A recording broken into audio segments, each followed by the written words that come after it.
예수님께서는 제자들에게 떠나시기 직전에 땅끝까지 이르러 복음의 증인이 되라 부탁하셨습니다. 그런데 선교 비전을 이루기 위해서는 조건이 하나 필요했습니다. 약속하신 것을 기다리는 것이었습니다. 그 약속하신 것은 바로 무엇일까요? 성령의 세례입니다. 그런데 성령이 임재하시자 그들이 다른 언어를 사용하기 시작했다는 것입니다. 이것을 방언이라고 하지요. 성경에서는 방언이 두 종류가 있습니다. 사람끼리 통하는 대인 방언, 또 하나는 하나님과 대화하는 대신 방언입니다. 둘 중에 무엇이었을까요?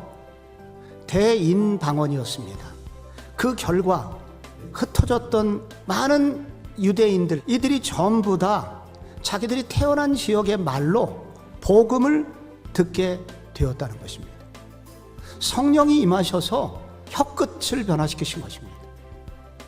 혀끝의 혁명이 일어나게 된 것입니다. 그런데 왜 성령께서 가장 먼저 이 언어의 혁명적 변화를 일으키는 일을 하셨을까요?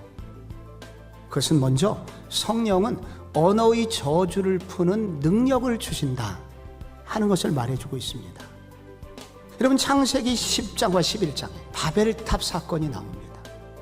그것은 바로 교만의 상징이었습니다. 하나님은 그들을 징계하기로 작정하셨고 그들이 서로 알아듣지 못하게 하자 하시고 온 땅의 언어를 혼잡하게 하셨음이니라.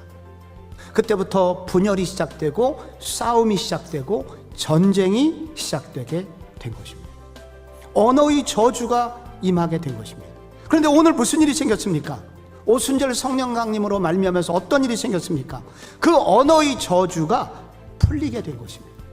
서로 이해하게 되었고 하나가 되는 일이 생기게 된 것입니다.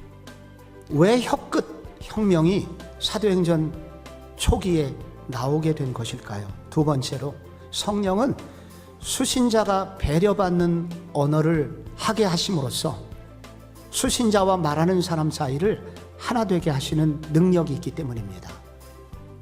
베드로가 일어나서 설교를 하게 됩니다. 그런데 여기 천하 각국에서 오신 분들이 다 알아듣게 된 거예요. 이 말의 영향력이 듣는 사람까지도 변화시키고 있다는 것을 알게 됩니다. 그래서 이 오순절 성령의 역사는 방언의 역사이면서 동시에 듣는 사람들의 귀를 열어주는 청각의 역사이기도 합니다. 성령은 놀라운 역사를 일으키셔서 바로 수신자 위주의 언어를 하게 하심으로써 이 둘 사이를 하나로 묶으시는 일을 한다는 것입니다. 여러분, 도대체 이런 언어의 혁명이 어떻게 일어나게 됐습니까? 그것은 바로 성령의 통치를 받기를 사모할 때 가능하다고 말씀합니다. 내가 말하고 싶은 대로 말하는 것이 아니라 성령이 말하게 하는 대로 말을 하는 것을 말합니다.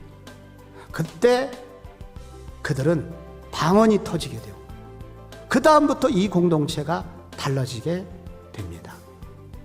그런데 성경은 이와 같은 혀끝의 변화가 일어나기 전에 또 하나 더 중요한 변화가 있어야 됨을 알려주고 있습니다. 그것은 뭐냐면 그리스도의 마음으로 접붙임 되어야 한다는 것을 알려줍니다. 이 모든 일의 시작이 1절에 오순절 날이 이르렀기 때문에 가능했다고 합니다. 하나님의 시간표를 말하는 것입니다. 오순절의 이 놀라운 기쁨의 축제가 어떻게 오게 됐냐? 그것은 바로 유월절 때문이었다. 유월절의 어린 양의 희생 덕분에 이 놀라운 하나됨의 역사를 맞이하게 되었다 하는 것을 이 성경은 맨 처음에 1절에 기록을 하고 있는 것입니다. 그래서 성령은 어떻게 오시냐면 바로 그리스도의 희생을 알고 그리스도께서 걸어가신 길을 따라가고자 할 때 성령은 오시고 그 성령은 우리 속에 머무시고 우리를 변화시키는 역사를 일으켜 주신다는 것입니다. 혀끝 혁명을 경험해야 됩니다. 성령의 도우심을 얻어야 됩니다. 우리 공동체가 기도하고 순종하고 나아갈 때 하나님의 시간을 따라서 이런 은혜 우리도 맛보게 해주실 줄로 믿습니다.